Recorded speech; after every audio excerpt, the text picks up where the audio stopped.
Yang Mat Kubang Krian.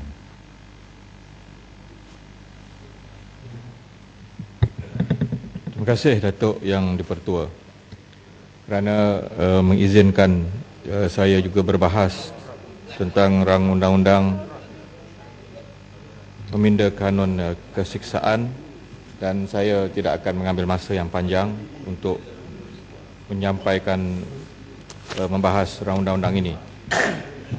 Saya rasa apa yang telah pun diperbahaskan oleh rakan-rakan cukup menarik dan secara tersirat ataupun tersurat ia adalah merupakan berkaitan daripada rang undang-undang kesalahan keselamatan, langkah-langkah khas yang baru saja diluluskan, kerana rang undang-undang ini lebih bersifat substansif kepada rang undang-undang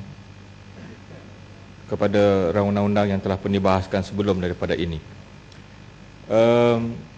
Sebagaimana rakan-rakan yang lain, saya juga ingin menyatakan bahawa dengan mengemukakan rang undang-undang ini, ia bermakna kita fokus kepada apa yang disebut tadi tentang detrimental to parliamentary demokrasi yang menjadi asas kepada rang undang-undang ini.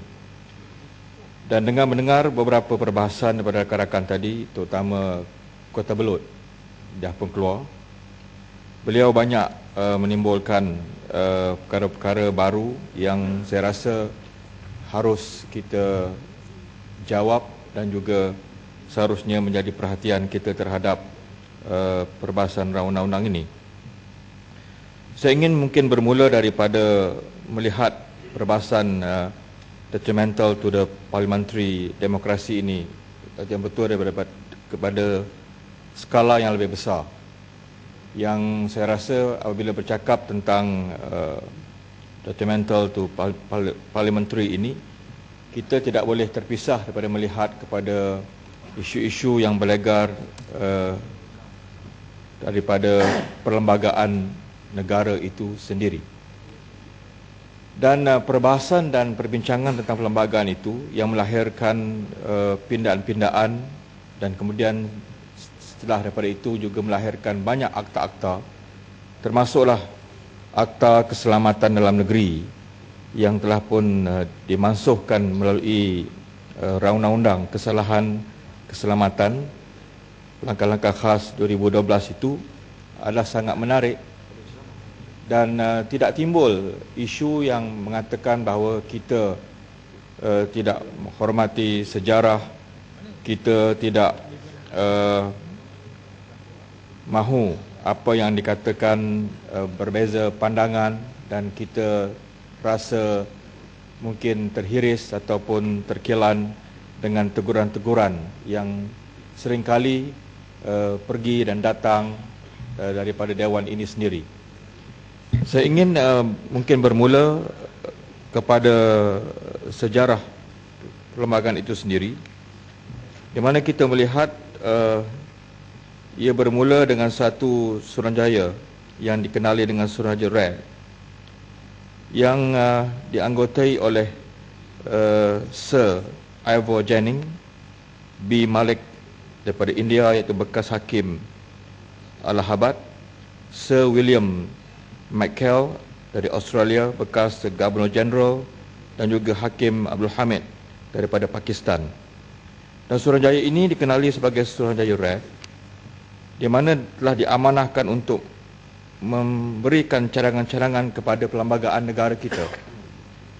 Dan apabila Suruhanjaya ini menyempurnakan tugas mereka, maka apa yang menariknya ialah ia mendapat bantahan daripada banyak pihak, dan di samping cadangan-cadangan ke arah penambahbaikan, antaranya daripada UMNO sendiri, Raja-Raja Melayu, PAS dan Parti Rakyat, yang pada waktu itu bangkit untuk sama ada mengkritik, memberikan pandangan-pandangan ke arah pembaikan Suruhanjaya itu.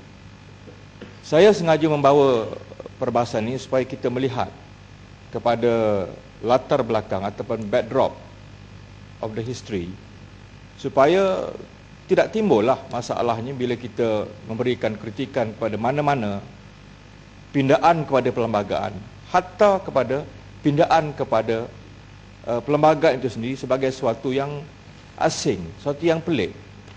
Kerana sejak awal lagi apabila perlembagaan ini digubal, cadangan perlembagaan itu digubal oleh Suruhanjaya Red itu, maka ianya mendapat kritikan.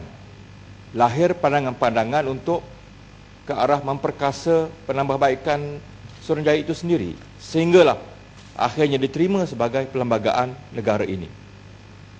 Sejarah ini penting kerana kalau ada sindiran daripada rakan-rakan di sebelah sana apabila kita membahaskan rang undang-undang ini ataupun yang sebelum daripada ini, seolah-olahnya kita hanya memandang sejarah, memandang ke belakang, tidak memandang ke hadapan kepada rang undang-undang ini. Di sini saya ingin menyatakan bahawa sejarah ini penting, sehingga ada sarjana yang mengatakan history is the mother of all knowledge, dengan izin. Ianya ibu kepada segala pengetahuan, supaya kita dapat melihat dengan tepat dan paling tidak pun tentang kejelasan tentang satu-satu fakta itu. Dan di sini juga saya ingin mengungkapkan bahawa setelah perlembagaan itu digubal, sehingga pada hari ini dua tokoh ataupun pakar undang-undang seperti Profesor Salim Syed Faruqi dan juga Profesor Aziz Bari yang memperjelaskan bahawa jumlah keseluruhan perlembagaan persekutuan terdiri daripada 200 peruntukan. Ini semua dibahagikan kepada 16 bahagian. Dan pada itu perlembagaan turut dilengkapi dengan 13 jadual yang memperincikan sebahagian daripada 200 peruntukan tadi. Dan dalam sejarahnya juga kita melihat perlembagaan negara itu sendiri telah 42 kali dipinda. Dan dari segi aktanya sampai ke hari ini adalah lebih kurang 650 pindaan dibuat terhadap akta-akta yang telah pun diluluskan dalam parlimen ini. Jadi ini semua bagi saya adalah merupakan suatu perkara yang menarik, dan apabila kita menyentuh tentang satu-satu isu sebagai contoh yang dibangkitkan oleh pokok sena, yang berhormat pokok sena tadi tentang artikel 20 tentang isu adakah relevan lagi atau tidak kita menggunakan kad pengenalan dan seumpamanya. Bukan dengan niat tadi untuk memperlekeh tentang peruntukan itu, tapi dalam hujah untuk mematahkan hujah Kota Belud yang kadang-kadang bersifat kenegerian. Itu hujahnya tadi. Tetapi saya seringkali mengatakan dalam Dewan Yang Mulia ini bahawa sama ada perlembagaan khususnya dan akta-akta yang digubal, dia bukan bersifat membeku. Dia adalah dinamik. Dan siapa tahu 5 tahun akan datang atau 10 tahun akan datang, artikel ataupun perkara 20 itu tidak lagi relevan. Sebagaimana yang kita lihat, yang saya sebutkan tadi bahawa dalam sejarah perlembagaan itu sendiri yang telah dianggap sempurna pada waktu itu, maka dalam sejarah juga telah 40 kali 2 dipinda. 42 kali dipinda dalam Dewan Yang Mulia ini.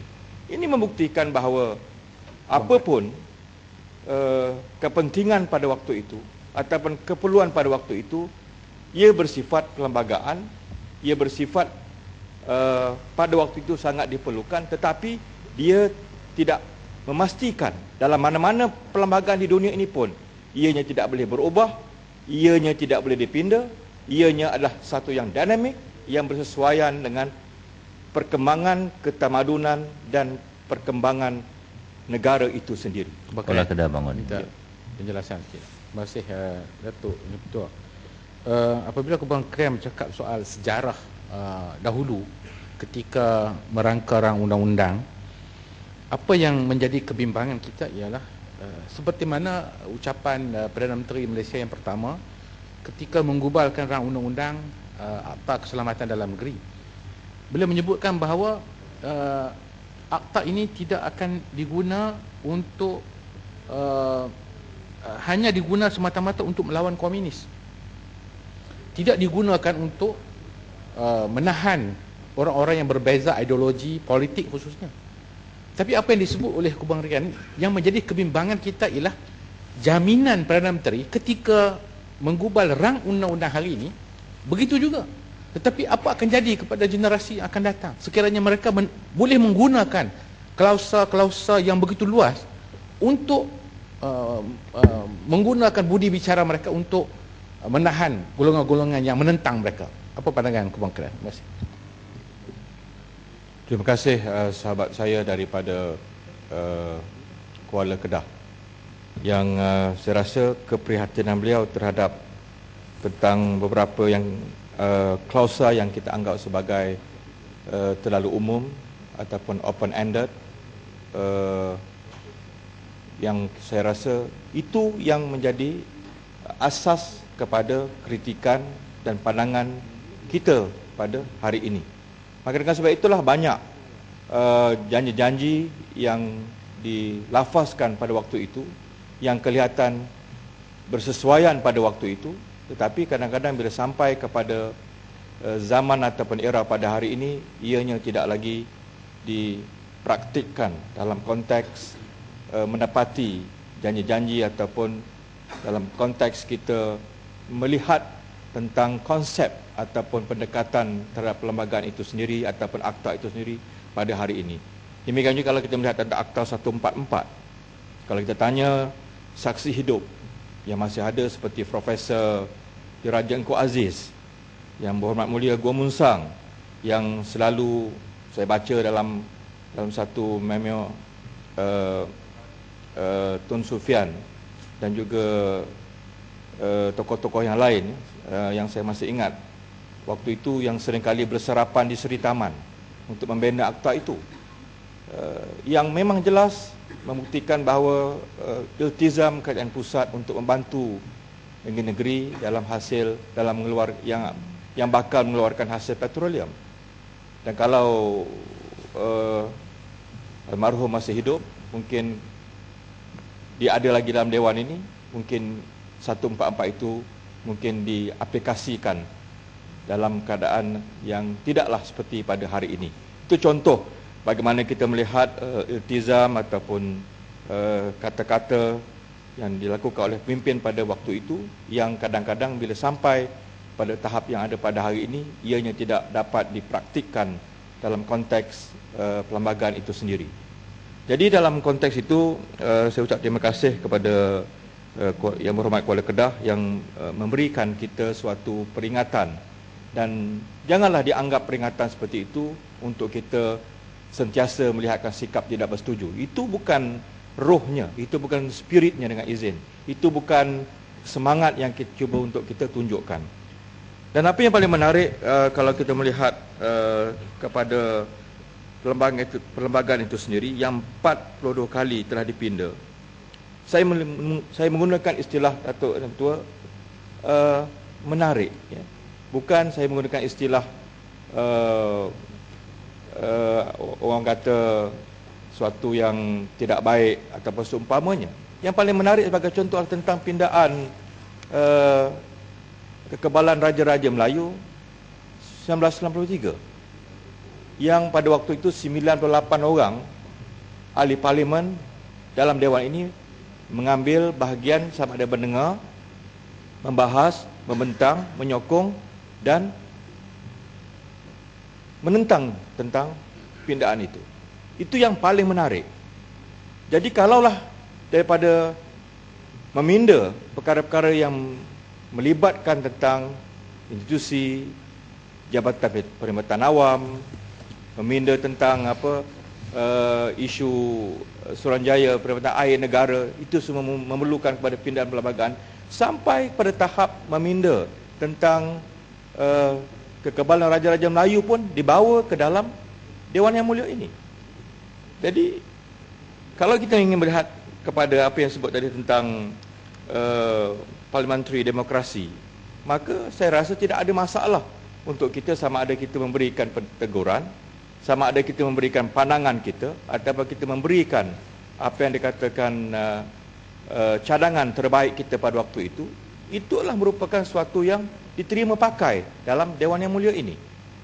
Jadi janganlah saya rasa kita menganggap sesuatu itu akan tercatat selama-lamanya tanpa ada pindaan.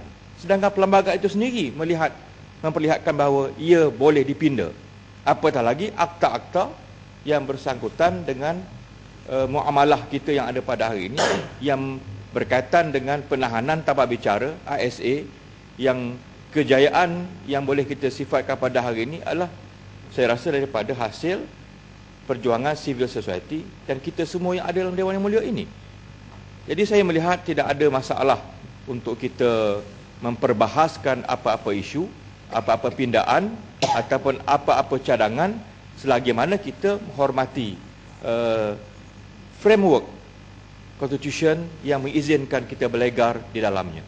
Oleh itu saya juga suka untuk menambah satu faktor lagi, iaitu yang paling menarik adalah apabila pindaan terhadap perlembagaan itu berjalan dan telah pun menjadi satu sejarah, maka bila kita membahaskan tentang akta yang sedang kita bahaskan ini, ianya adalah merupakan suatu yang kita anggap sebagai satu yang sihat apabila kita menyatakan dengan fakta-fakta ataupun kita memperjelaskannya dengan apa yang dikatakan satu diskurs yang memberikan manfaat kepada kita semua. Datuk Yang Bertua, saya juga ingin terus kepada apa yang disentuh oleh rakan-rakan saya sebentar tadi, yang membandingkan tentang keselamatan negara kita dengan negara-negara yang lain. Saya rasa kalau kita nak berhujah tentang comparison ataupun perbandingan, okey, orange dengan orange lah. Tak boleh kita compare apple to orange dengan izin. Kita mesti mengambil suatu contoh, atau kalau kita nak compete dengan negara yang lebih sihat. Kenapa kita harus mengambil negara-negara yang huru-hara, yang mengatakan kita nak compare dengan negara kita? Kenapa kita tak compare lagi segi yang baik, ya, yang positif? Saya tidak mengatakan yang negatif, yang positif, sebagaimana yang diiktiraf oleh UNDP, lagi segi kebebasan media yang adil, lagi segi civic minded, yang positif, ya. Yang tak baik itu jangan kita ambil. Macam Sweden, Norway dan Finland.